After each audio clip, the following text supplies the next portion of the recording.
Hello there everybody and welcome to the Talking City podcast brought to you by the Manchester Evening News. My name is Dan Murphy and joining me today as ever is Mr. Joe Bray. Joe, how's it going? Not too bad. I feel like I've not been on the podcast for a few weeks. I've been off and about, so yeah, it's good to be back. Maybe you're not on as ever then. Maybe I'm just so stuck in I know, our ways with my when intro. you said it, I did think. It just rolls off the tongue, so it's going to stay regardless. You could never come. You could be gone for 3 months, and your first one back would be the same. But it's good to have you back nonetheless. And also with us today, as ever, fresh off his lengthy journey back from London on Wednesday night and Thursday morning, is Mr. Simon Bajkowski. Si, how's it going? Yeah, I've just about recovered, thank you.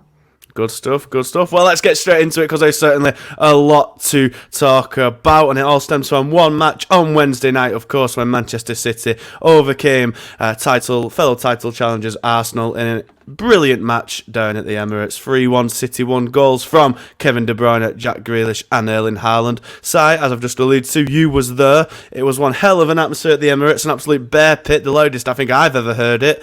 Was it as loud in person as it came across on the telly? And how was it? It was quite the occasion, probably like the first big blockbuster of the season, it felt like, and we had fears of it maybe not delivering after the FA Cup match, but it certainly did deliver and then some. Yes. I don't think the press box at the Emirates is well suited to pick up atmosphere. It was all right. It was good. There were some lads with the drum going at it for 90 minutes. I think there will be many places in that stadium better to pick up atmosphere than the press box. But the game itself was everything we'd wanted and more, basically. It was just so much going on and had just about everything. Some great football, some great sort of mind games, mental, tactical, psychological, a bit of, controversy with refereeing decisions. It kind of like by the end, you sort of built up this picture that City were inevitably going to win because they were stronger in the second half, so it kind of felt like, oh yeah, the second and third goals. But then, you watch it back, and at 2-1, you've got Nketiah only just failed to get on the end of something in the 6-yard box, and then you've got Kyle Walker on Odegaard, I think it was, very, very, very close to giving away a penalty, and you've got Ruben Diaz's amazing interception in his own box. So yeah, loads going on. Could have gone either way. A brilliant City win and performance, really. Yeah, it certainly was. I agree with you. I think even when City had gone 1-0 up, Arsenal was still in the ascendancy for the rest of that first half. The equaliser, which I'm sure we'll get onto in the circumstances of it, was a well-deserved equaliser, and Arsenal, didn't they have a great chance just before City took the lead as well, if I'm not mistaken? I think maybe Nketiah again, who, maybe the story of Arsenal season will be Nketiah missing those, he got the winner against United, but he's missed quite a few gilt-edged chances since.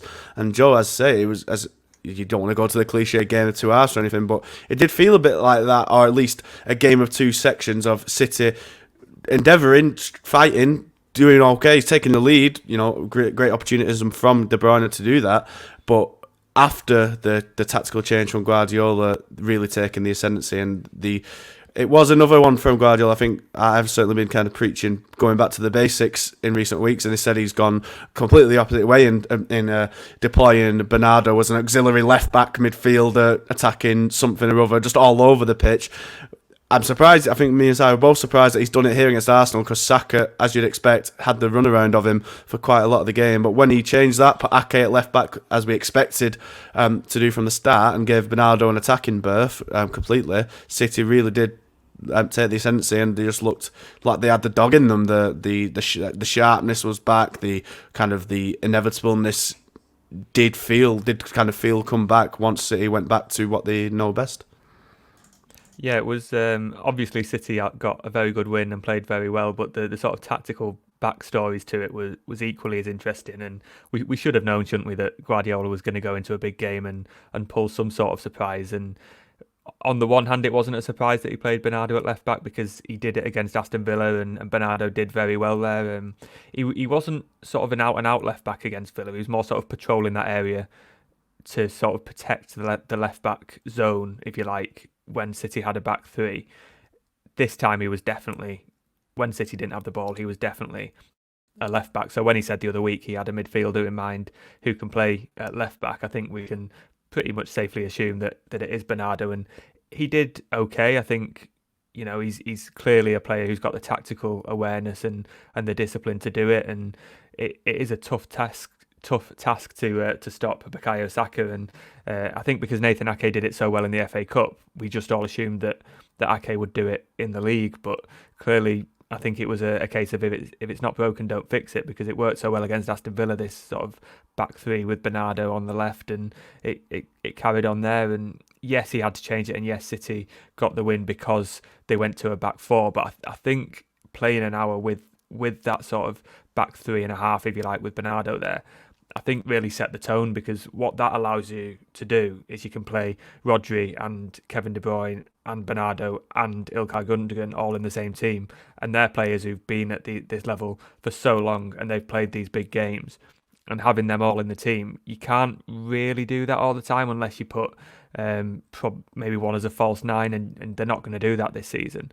So he's now found a way to do that. I think that's probably one of the main reasons they won that game, because yes, Arsenal were on top for large periods. A lot of the players said, Arsenal were the better team, Arsenal were better in the first half. Guardiola himself said that, his tactics were horrible in the first half and he had to change it.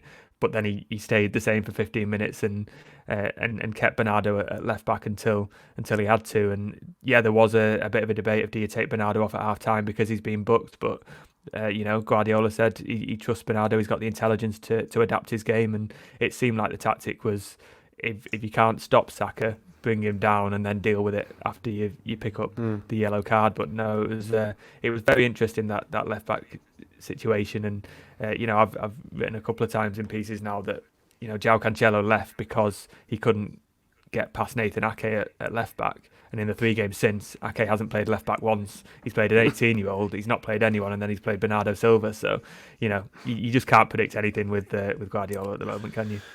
Yeah, that's a great point. I haven't considered that, and maybe a penny for his thoughts. But I'm sure he'll be buzzing with the Bundesliga title. He'll probably get in a few months' time. But yeah, it was a strange one with Bernardo. So I mean, he can do it, and he did really well there against Villa.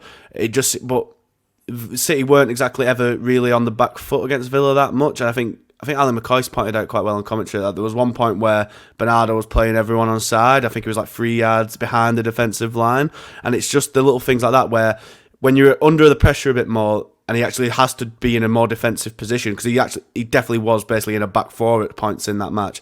It probably doesn't work quite as well, but as Joe says, the benefits you get from the midfield aspect of him being there maybe help them get a bit more kind of a foot in the game early on, and then when you switch to the basics, Bernardo can push up. Mahrez had a bit of an off day for him for considering his form recently, but Bernardo had the feel of the game. He pushed up and was excellent further forward and was linking up so well with De Bruyne and Haaland and whatnot. And then Ake, who again I thought was absolutely excellent, playing at centre back and then left back, and he's really come into his own this season. He looks brilliant, Ake. Yeah, I think it was more of what the fans have been wanting in terms of put your best players on the pitch. Bernardo obviously has the intelligence to play a number of roles, and it's both weird to see him at this kind of roving left back role, but also not, because he's kind of dipped in to play centre back at times. The strange thing was it makes more sense against an Aston Villa that you don't think are going to play much football against you. But, Saka was the real danger point for Arsenal. And on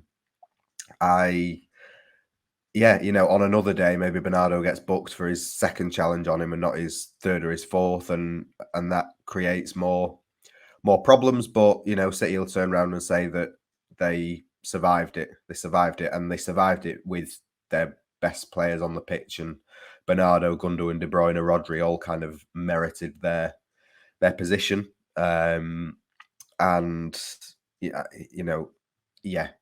is really, really good. I think Aymeric Laporte still has a good reason to ask kind of what he's done wrong to be left out of the team so much. But you can't argue with Ake's place in the team, but it was more the sense of Guardiola saying, right, I am trusting my my best players to get me the result, and they did. And as well as the kind of the tactical, the tactical innovations Guardiola's made there, Joel, I think the most interesting bit that we've seen from City was this rarely seen sort of deviousness from them, feistiness. We can't swear on this podcast, but I think we can all understand the sort of proverbial outhouse. We can attest to the tactics they were deploying at points. I mean, I don't remember ever seeing City time wasted in the first half before Ederson got a booking for it, no less. Was it in the first half he got his booking as well? To do for a City team to do that, it's definitely kind of certain instructions being played. And I think it worked brilliantly. It angered that crowd so much, and I think that kind of reflected in the crowd, in the Arsenal's performance. They were kind of a bit nervy at times, edgy, maybe is the best word for it. And that kind of, I think you described it really well in your articles, like the nasty City. It just felt like, they've really got, like, as I said earlier, the dog in them now. They're really going to take the game to a mind games, whatever. And it was that kind of canniness City have got, that experience, that been there, done that, which Arsenal simply do not have at the moment. And it feels like it really could knock them. We'll talk about Arteta's reaction afterwards. But like this, it was always going to be a kind of pivotal match beforehand, but it feels even more so now, just the way that City so smartly went to their patch, kind of ruffled them up, not only in football itself, actually how they played, but in just how they kind of treated Arsenal at times. Yeah, and I wonder if that's to do with bringing back those sort of experienced players. Recently Guardiola's been picking players on form and not by their name. So he dropped Kevin De Bruyne the other day. Diaz and Laporte have not been playing. Phil Foden's been on the bench, and instead you've got Akanji, Enrique Lewis, and people like that. But he's brought all these players back who City are very familiar with. They've won a lot of titles, and yeah, suddenly the performance was. I don't know. It felt for the first time really this season that City were properly there, like they were properly there and ready to really fight for the title. And yeah, they were time wasting from early on, and being just sort of just annoying with throw-ins and goal kicks. And I mean, we never see Ederson take a long goal kick, but that was the tactic. City played very direct at Arsenal, but it wound down a few minutes on the clock, and it wound up the fans. And yes, it brought a few bookings with it, but I think it was a tactic that on the day really worked for City. And Guardiola said before the game, didn't he? He wants his players to show that they're ready to fight for the title. And I think they did it with the performance, which was very good and very disciplined. But also, yeah, those little sort of nasty moments, those dark arts, the sort of the challenges. And yeah, it really stood out. And I've been pointing back for about a month now when Guardiola went on his big run and he said no one was defending Rico Lewis against Tottenham. I think in every game since, the referee hasn't had a minute's peace. All the players have been crowding around him and trying to make their point across. Even when the penalty went against City, I wonder if Ederson might have got sent off if all those players weren't there, say, just arguing the penalty decision, which, yeah, it was a penalty, but that happens dozens of times every weekend and goes unpunished. So I can see why City were annoyed about that, but maybe that took the mind off the referee that Ederson was on a yellow card. I don't know, but no, I do think that, yeah, those sort of dark arts are probably as much as what Guardiola has been demanding from his players as anything else, just to show that they're ready to fight for every single decision, every single ball, and that is the sort of attitude and mentality that will win them the title. They can't rely on anything, as he's been trying to get that point across. I think fight is the kind of the appropriate word there, Simon. If you compare this performance, and maybe Villa as well, to that Tottenham game, that Tottenham loss, and a couple of the other games before, and the Southampton match especially. I know that was the Carabao Cup, but the kind of the difference in the attitude of the players and the way they're approaching games, they just look so much more on it. And for so long, it's probably, I think we've said numerous times, City until now haven't put in a great quintessential City display since that spell where they beat United 6-3 and then Southampton 4-0. But now, on the back of these 2 3-1 wins, it really does feel like the back with an edge. And as you say there, Guardiola, it's eventually worked because I think he's really kind of stirred the coals within that team, and the fire's rising now. Yeah, I mean, what images watching Kevin De Bruyne smirk his way around to the City bench as Arsenal fans chucked things at him. Very classy club there. It was City being at their I wouldn't say the streetwise best. I liked the time wasting up to a point, but I thought they just kind of ended up inviting loads of Arsenal pressure in the first half, and Edison could have been sent off. They conceded a penalty, but they continued it through the game in a bit more of a sensible way. And yeah, they just it felt like they moved through the gears, especially after the tactical switch, bringing on Akanji for Mahrez. And again, like, what a Guardiola substitution, by the way. It's 1-1 and you bring on a centre-back for your best forward and then you dominate the game. That is like quintessentially Guardiola. It's been a while since one of those substitutions. But yeah, it felt like the sort of the naive pretenders to the throne who had so much energy and passion and threw everything at City, and City just kind of dealt with it all and then said, right, yeah, you've had your time, we're going to win the game now. And that, it's really cliched, but it is what champions do. And there's absolutely zero guarantee that City will win the league, but it felt huge, and it felt like it was Arsenal's big night. And listening to Mikel Arteta after the game in his press conference, he was speaking like a manager who had just been knocked out of a cup. It was like, we've had all these chances and we've thrown it away. And you've got Guardiola saying, "Oh, we're ready. You will have to fight to get this trophy off us," and then you've got Arteta saying, "Oh, we threw it away." And he was calling out players for individual mistakes, and just his general demeanour was that of a manager who felt like they'd lost it. And I don't think if City had lost 3-1, you would see Guardiola come in and give that press conference, because he's better at hiding his natural frustration. I'm not sure it's entirely a good message for Arteta to send, that, to give this feeling of, oh, we had them and we've let it go. Like, they're still top. They've got a game in hand. They play at Villa at the weekend and maybe can, go ahead. But it suddenly feels like, oh, City can go on one of those runs and Arsenal's races run, which Arsenal will now have to fight to combat. Mm-hmm. Yeah, definitely. I think Arteta's actually been quite careful in the matches before this game in like really not trying to overreact. I think if you've seen him, the way he kind of acted on the pitch at times when they were winning, and if you've ever after the displeasure of coming across Richard Keys' Twitter, you'll understand just how annoying Arteta can be to some people in his methods on the touchline.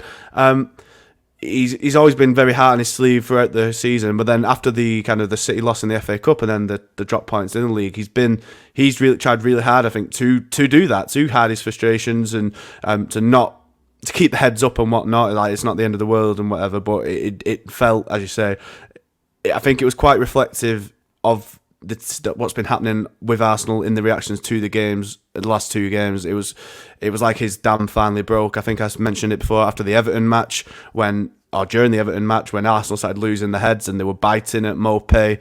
The first bit of adversity they've had for months when they lost to United, it was like the fourth or fifth match of the season. They weren't in this position. There wasn't really any pressure on that. It's the first bit of adversity they'd faced, and then they're biting at the most simplest of wind-up tactics ever, and really and that was Zinchenko, the one player who has been there and done it, as I've said. That was reflective. Then you had the whole controversy over the allowed goal against Brentford, and you can see how the kind of victim complex started coming into play. And then now, as you say, it feels like they've wobbled a lot, and they don't have. Well, City wobbled for ages. They've had like pretty much 2 months of odd wins and not, but not playing well for 2 or 3 months. But they've come through it now, and they do look prime now to go on one of those runs if they can string it together. Whereas Arsenal, they've had a wobble, Joe, and it doesn't look like they can come out of it. They don't have that experience of doing so. Yeah, maybe. And as you're saying that, I'm trying to think back to the Amazon documentary, and like they did go on a couple of sort of runs where they didn't win a few games in a row, didn't they? And maybe they're sort of a momentum side, and they've had momentum that's carried them very, very far. And yeah, I think the last week has shown how important City's win in the FA Cup was against Arsenal, just to stop that momentum a little bit. They've then gone on and sort of dropped points in 2 games in the league. Then they've played City, and and obviously lost that game as well. And City were just better prepared and a bit more fired up. And you look at Arteta, he's done brilliantly there. I just think on Wednesday he was trying to out Pep, and it didn't work. He dropped Ben White, he's played every game, I think, at right back, and brought in Tomiyasu. He said it's because he needed a bit more sort of versatility in defence, but then Tomiyasu's given away one goal and sort of at fault for another as well, and he wasn't very good either. And he just made a couple of changes that probably wasn't the best time to make it in a game where, I mean, Arsenal could have got away with a draw. If you offered Arsenal a draw before the game, they'd have snapped your hand off because they'd have kept the lead, kept the title in their own hands. And now, the 3 games without a win, they've lost to the main rivals, and they've got to sort of pick themselves up and go again. And I think what's been said is right, that he was focusing on the wrong things after the game. Yes, they've made mistakes, but every team makes mistakes. And when he was sort of really honing in on that refereeing decision before the game, all I could think was, well, City had an obvious VAR decision go against them in the derby that caused them to drop points. We always say these decisions even themselves out at the end of the season. That's probably evened itself out already. So yeah, I think probably has to sort of draw upon something else now. He's got Arsenal very far and firmly in the title race, and they could still go on and win it because they're a very, very good side. But I think now he needs to work out how he's going to sort of address this 4-game run and get Arsenal back on track, because it could be how he reacts to this could really define if they're going to win the title or not.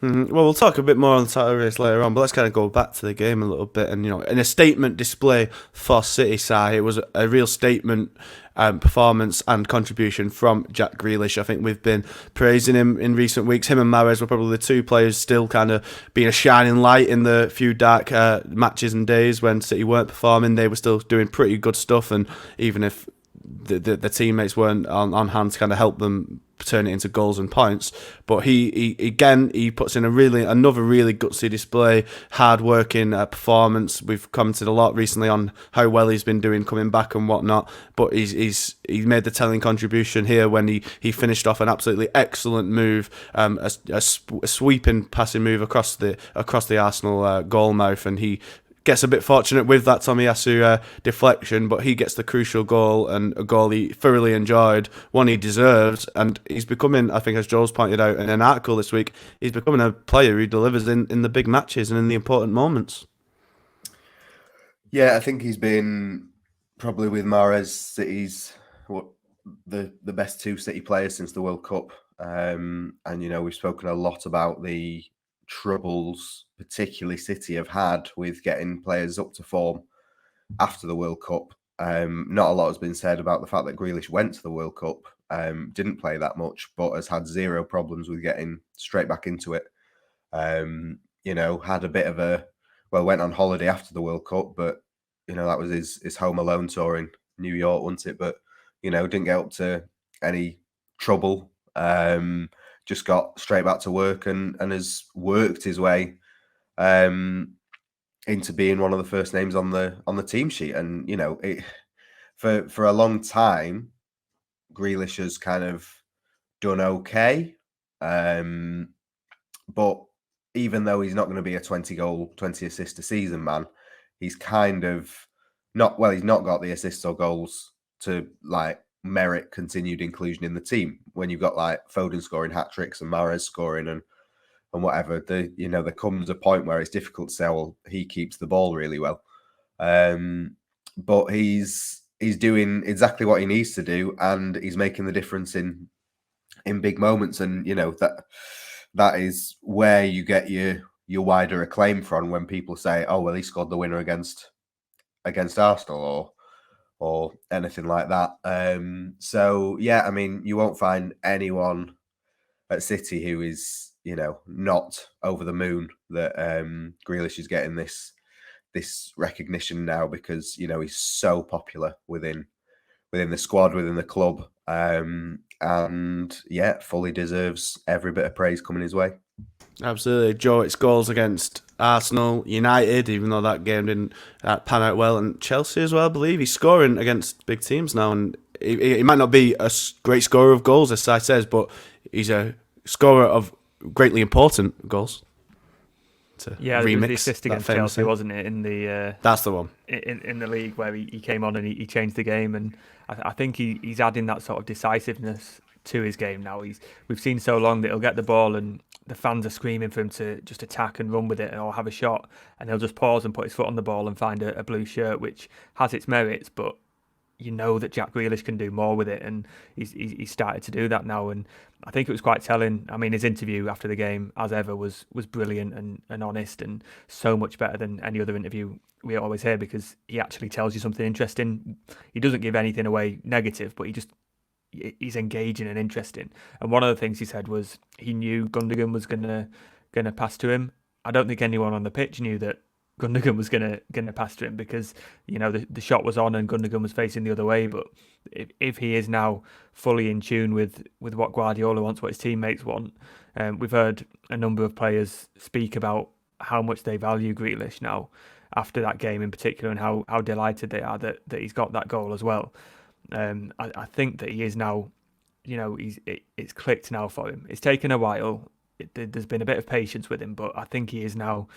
He knows exactly what he's got to do in that system, and the next time a big game comes around, I don't think you can bet against him being included. You can rely on him now to keep possession, keep the tactical shape, and also perform and produce big moments. And he's slowly but surely starting to add those sort of headline statistics with the goals and assists. And you would look at him and his form and think he can go and get a few more goals now and really kick on. And one other thing that I noticed at Arsenal and against Villa is that would Guardiola have gone without a left back and put Jack Grealish as the left winger 6 months ago? I don't think he would, because you need your winger to come and help in those situations and sort of double up if needed and track back. And Grealish is popping up in defence where he might not have done in the past. And I really... It looks like, apart from the goal that he got and the assist that he's getting, it looks like he's really just sort of in tune now with everything that is demanded of a winger at City. And he started the last 6 games in the league, and you rarely get that with a winger at City. So no, he's done very, very well recently. Absolutely. I mean, I think we always said it takes a year, especially for an attacker or a wide forward, to really get used to playing under Guardiola. So it might maybe take him a little bit longer, 18 months. There's been a World Cup in there as well. But no, as you say, he's really kind of coming alive. And speaking of coming alive, Erling Haaland, he's looking like the beast incarnate at this point, because he's just looking like he was at the start of the season. I think City are finally getting that little bit more out of him. There was just the odd time, and it doesn't need to be often, because City don't like to hit the channels all the time or whatever. They want to keep the ball, but just to mix it up every now and then and keep defence on the toes every now and then. Haaland was just given kind of the leeway to just charge through, and he scared the Arsenal backline out houseless, as we're gonna get around that swear word from now on. He was just running them ragged. I think it was actually after his goal, which was absolutely excellent. It almost looked like the chance had gone because his touch was a bit heavy, but instead what his touch actually had done was take him away from the defender and allow him to twist and bang it into the far corner. It was an absolutely excellent goal, and I think it was just after that when he kind of got the ball maybe on the halfway line or just inside his own half. I think it was like cleared from a corner or something, and he brought it down, and he was like on the touchline. I don't know how it didn't go out of play. It might actually have done, but he kind of brought it down. There was a defender right next to him, and he just barged past him as if he were like absolutely just holding him off like a little child. It was awesome. And I think we talked about last week how with the assist against Villa, is like he's had all these complaints of all he does is score, he doesn't do anything else, he doesn't help in the build up. But that's absolutely folly, because he was involved in the second goal here, he was involved in that passage of play, as I said, he was just a presence all night, and he just feels he's a bit more involved now. He's not as isolated as he. I don't think there's ever, from people who've actually watched him, I don't think there's actually ever been question of how he can get on the ball and use it. I think it's more of the issue has been he's just been kind of stranded, and he's never had anyone near him for quite a while to pass to, and maybe he loses the ball at points because he's held onto it for too long and he hasn't had an option. But now it just feels like everything's a bit tighter to him, and he's just got a bit more leeway to run and cause damage, and he's looking an absolute freak of nature once again.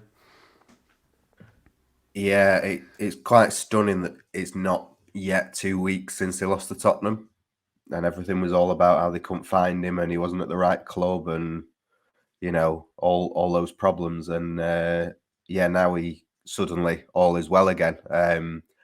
City fans obviously enjoy him scoring goals. When you watch him, I don't think there's like many things more enjoyable than just watching him like manhandle defenders like that. I know he was offside for it, but the way he won the penalty off Gabriel, it was just like utter destruction. Like you say, his ability to pulling his shirt and he's just going, "Nah, lad, not having it." Yeah. And the way he can keep the ball and also just destroy opposition defenders is really something. I don't think we've seen anything like it since Yaya Toure, really. And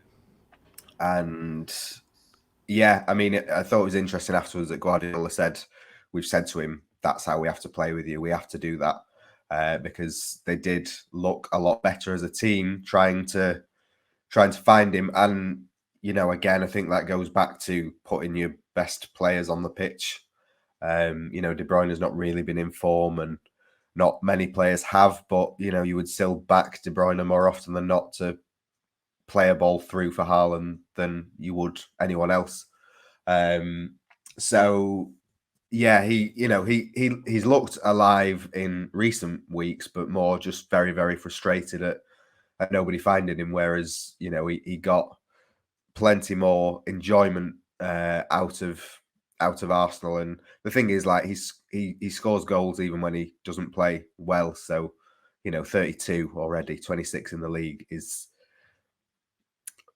frightening. And he's back to looking frightening on the pitch.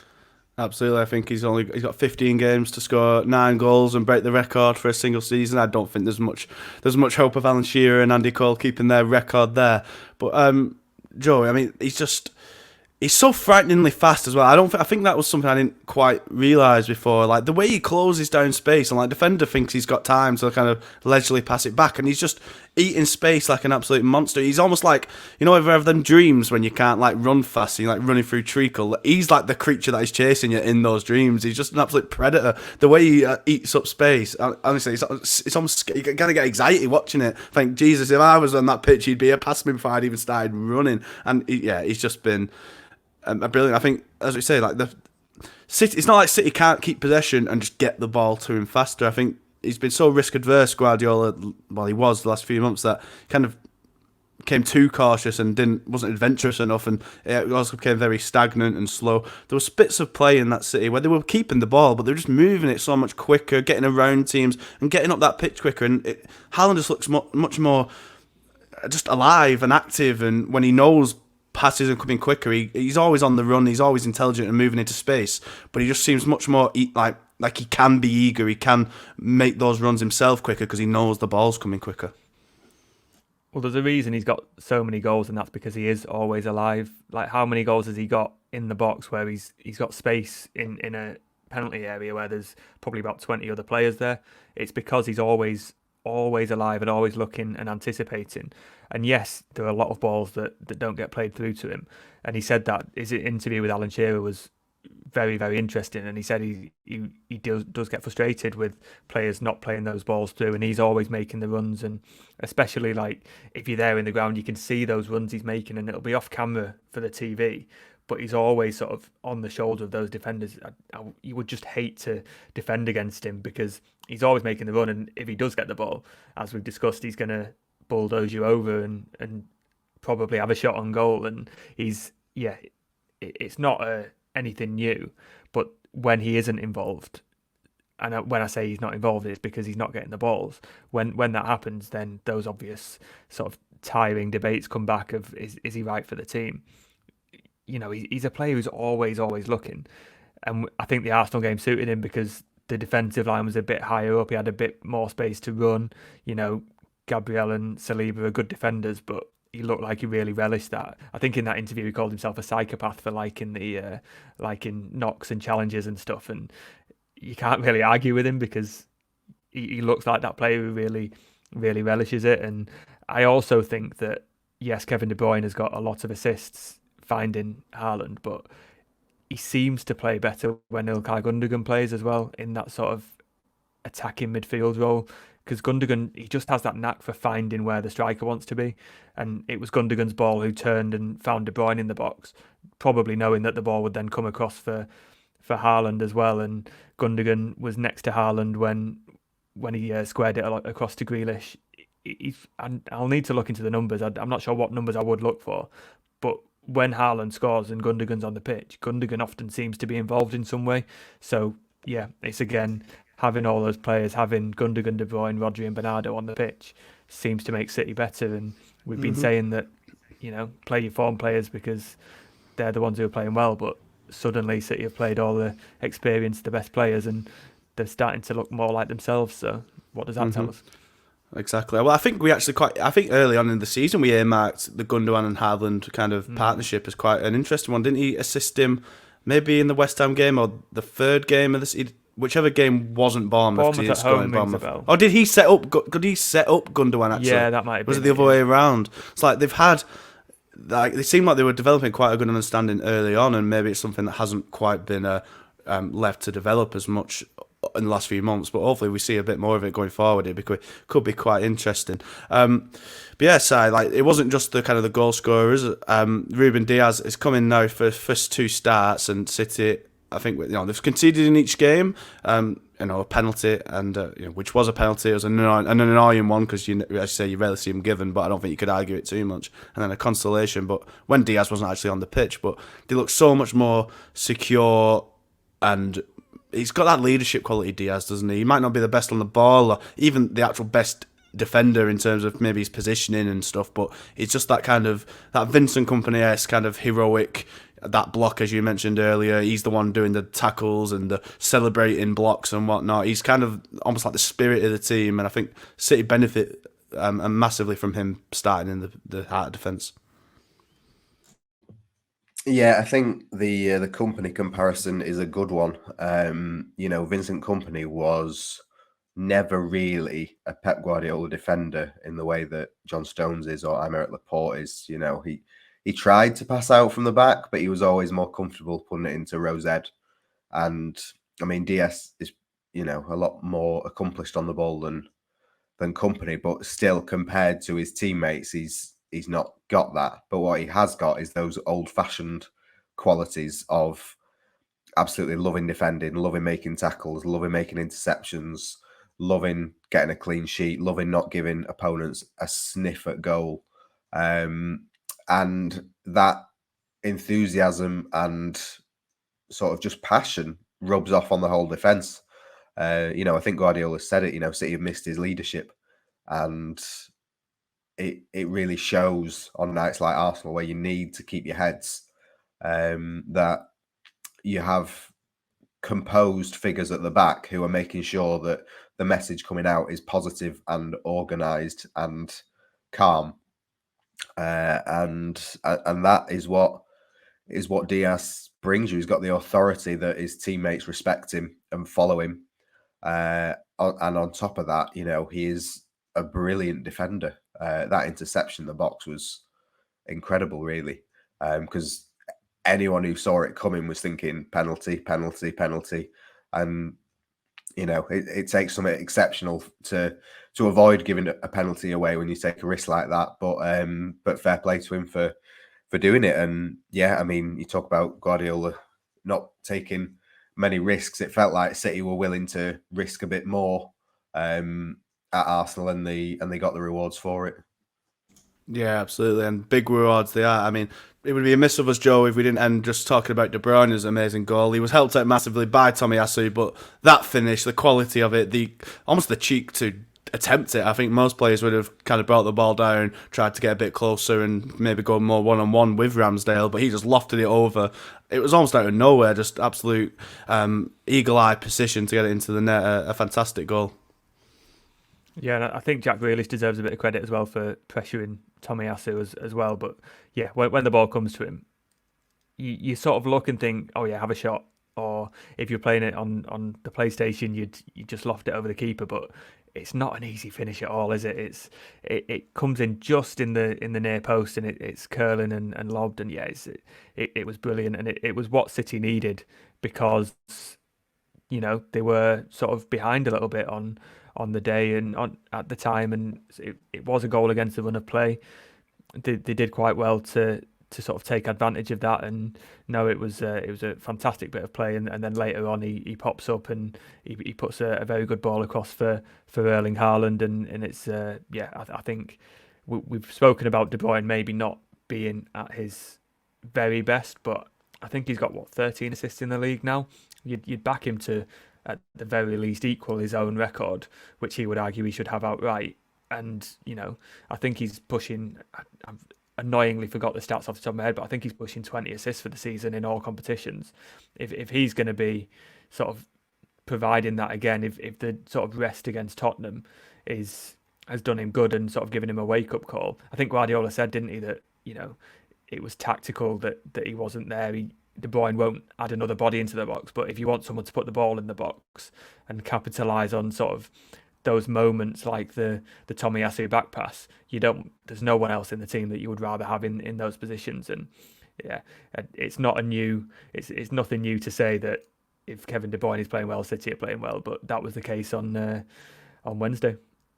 Absolutely, and it was, as we said, it's a brilliant win for City, 3-1 over Arsenal, and what it has done is kind of blown the title race. Well, it already was, but it's kind of thrown everything up into the air. Cat amongst the pigeons stuff. Equal on City are top on goal difference.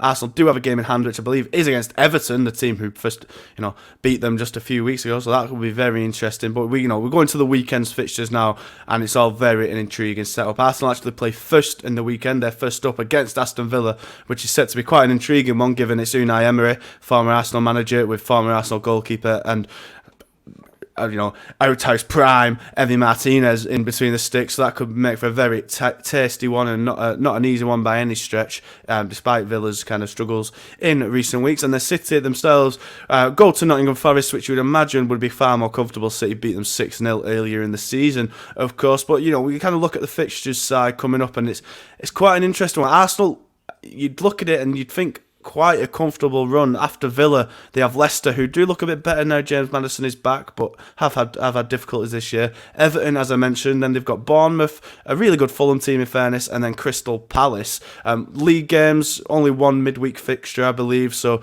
pretty, they're going to be well rested and not a lot to deal with other than the league. With City, in contrast, loads of away matches, loads of cup games.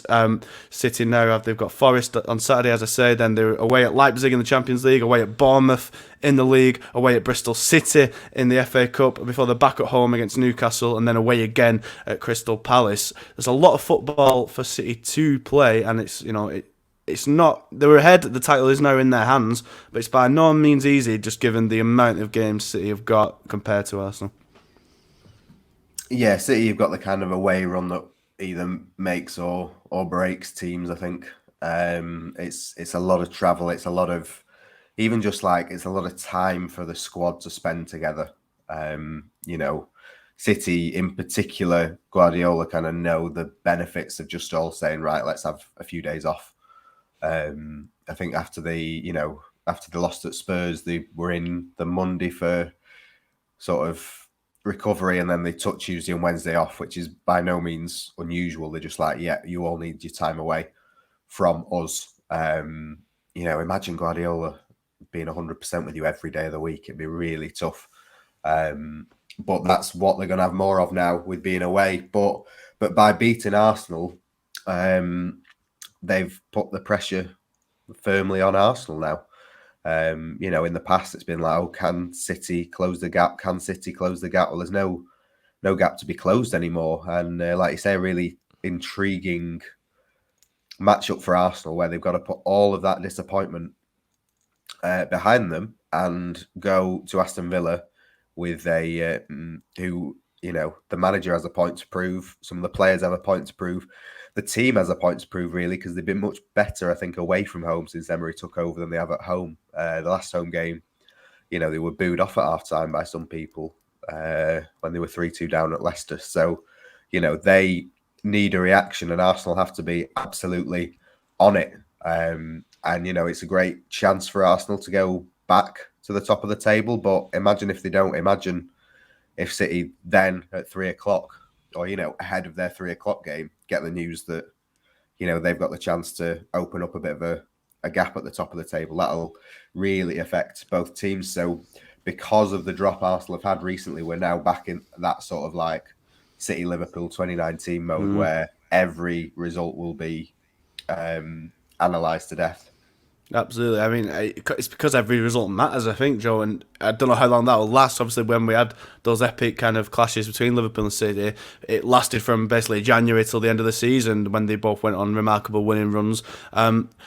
But this almost feels like if Arsenal lose again here or drop points and City get a lead, it almost feels like this kind of battle will be ended because it'd be such a psychological blow, and you can just, I think so much of it kind of relies on belief. Like when Leicester won the league, there was just so much belief. They did have that setback against Arsenal, but they bounced back from it straight away. And they're in similar positions. You know, Arsenal haven't won the league since 2004, not in living memory for a lot of the fans and whatnot. It's all about belief, and if you don't respond well to adversity, which they haven't done since City beat them in the FA Cup, as Si pointed out, which has kind of spiralled this, called that one, lad. You know, they've not won in 4 matches. If they don't bounce back here and it goes to 5, the bubble has burst, and I think it'd be difficult. I think the Arsenal supporters were quite good actually on in the match. To go back to that quickly, I think when De Bruyne scored, it was a mistake. I think you could hear after the initial shock, they were like, "Right, come on, lads, we can do this," and they got them back up and they did equalise. So I think they're behind the team, but I don't think there's anything you can do if that belief just goes and the disappointment and heartbreak. You know, it's the hope that kills you, and if that hope gets snuffed out so mercilessly and so early, it'll be really hard to get it back. Yeah, it's a weird one. Like I said before, I think Arteta does have a job to do to just sort of stop the slide. But at the same time, every City player and manager has come out and said Arsenal were the better side. They lost because of individual mistakes.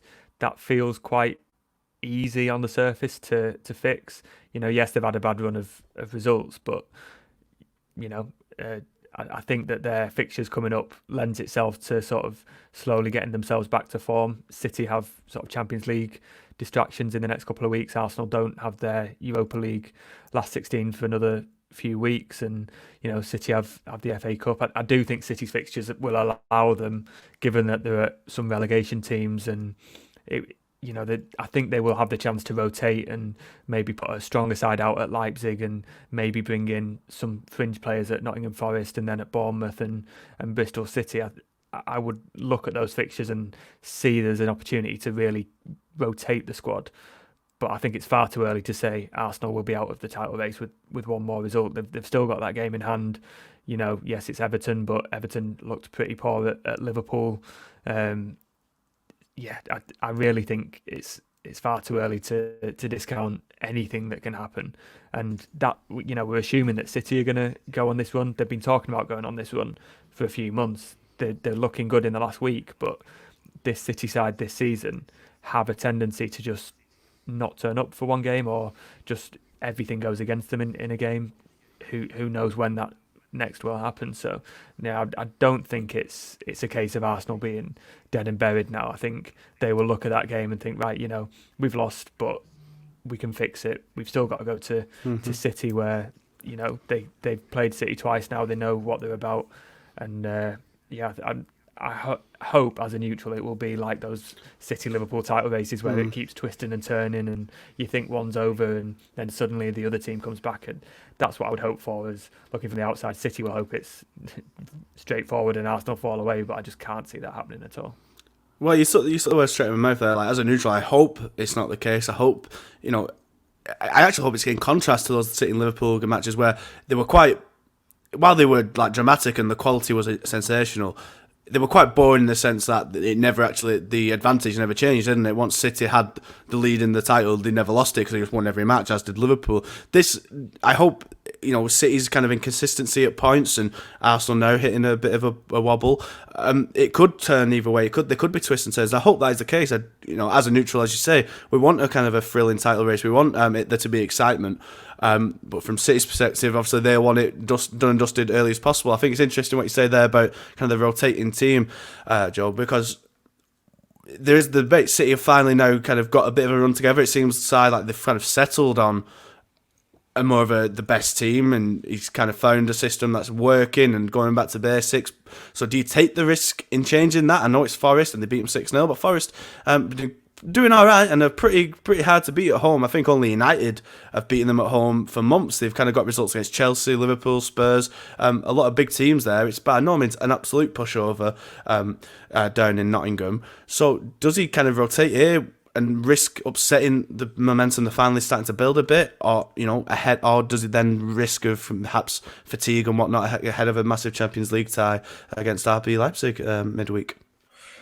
Yeah, I think that is a very important factor, the return of the Champions League and the other competitions. When City are playing Arsenal, their league game is a midweek game. And the weekend before, City will either be at Brighton in the league or they will be in the FA Cup semi, should they make it there. So you've got kind of like, and there will be Champions League involvement. I think that's the midweek before the cup semi. So there's a lot going on, and we're back at that point in the season where Guardiola starts making decisions where he has to, prioritize and what's the word? Sort of, compromise, I suppose, and make decisions that maybe you go weaker in a league game to help the Champions League. I think Forest is a game where the team talks easy. It's just kind of go out and make sure you back up that Arsenal win. There's no point winning at Arsenal if you then lose at Forest. Forest obviously in a bit of bother, having lost both centre backs to injury. So will Steve Cook fancy the chance of coming back in the squad and facing Erling Haaland? I'm not sure he will. If only they didn't have 15 other centre backs that they've signed. But it's also a point about morale. Like, how does Steve Cook feel having been left out of the Premier League squad? Then be like, oh yeah, you can come back in now that our better players have got injured. It can hardly be great for him, and it's out to prove people wrong or whatever. But it's still signing for a club and then them being like, yeah, you're not playing for 4 months. So you would expect City to go there. The City that we know and have seen over the last 4 or 5 years would go to Forest and win no problems. So it'll be a good test of how much of that identity is back in the team. That we've seen kind of bits of against Villa and Arsenal. How do you see the game going, Joe? And do you reckon there'll be many changes? I think there will. I think he'll prioritise Leipzig. I can see players like Alvarez coming back in. Maybe it's the time for Phil Foden to return. I know he's been out of favour and injured a little bit. How do you drop Grealish and Mahrez? But you've also, as Si says, you've got to prioritise other games now. And I think these games are where players like Foden can come back in. Does Rico Lewis play, for example? On the other hand, I can see the benefit of playing Bernardo at left back and just giving him another game, and where you're probably going to have a lot of the ball to just keep that sort of momentum going and keep that rhythm going in a new position. But I would expect City to win fairly comfortably. I think Forest will be better than they were at the Etihad. They're a bit more settled in terms of attacking and confident in sort of bloodying noses of some bigger teams. But no, if City do anything but win, it'll be a massive, massive disappointment.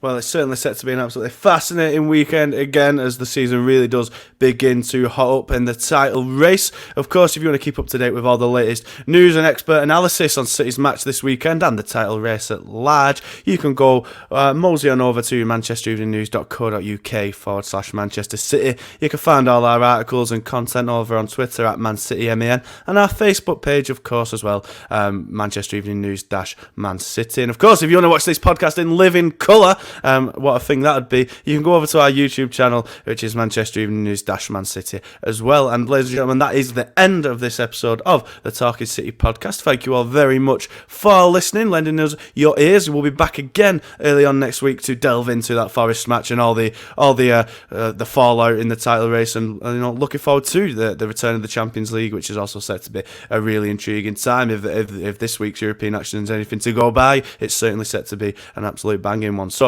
we'll meet you again then. But until then, it's goodbye. Ta-ra.